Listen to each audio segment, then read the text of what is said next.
Well, in the third part of the Oxford ELLT speaking exam, the examiner will ask you questions based on your written essay.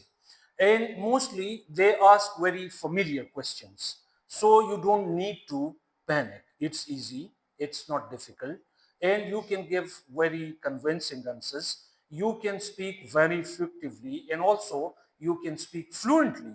So this is not difficult. Let's talk about the nature of questions that the examiners ask in this part of the test.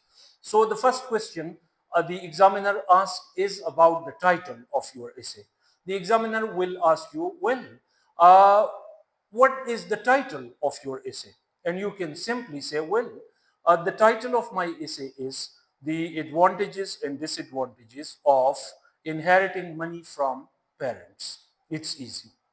Then the examiner will ask you questions about the advantages that you have mentioned. So examiners want to confirm whether students can elaborate the points or not. So you need to focus on elaborating the point, developing your ideas so that you show off your language to the examiner. If you give short answers, it will not convince the examiner. You need to develop the point. Yeah, it's easy, it's not difficult. And we have already talked about how you can develop your points. So the examiner will ask you, well, you have mentioned in your essay that inheriting money from parents can make young people financially secure. For example, this is the point you have mentioned in your essay. So the examiner will ask you how it can make youngsters financially secure.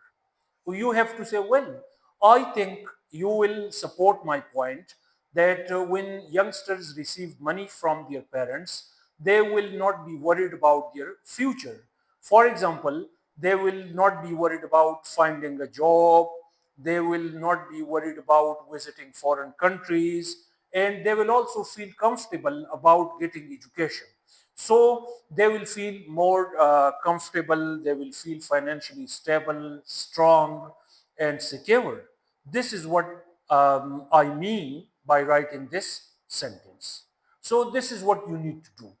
Then the examiner will ask you questions about the second advantage that you have mentioned.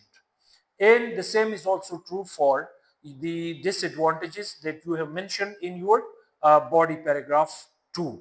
And then the examiner will also ask you some questions about the words that you have used. So they can ask you, well, can you tell me about a synonym of this word or a synonym for this word? Like, can you tell me the synonym for the word secure? And you can say, well, yes. Another word for the word secure is stable, financially strong, financially secure. So this is what you need to do.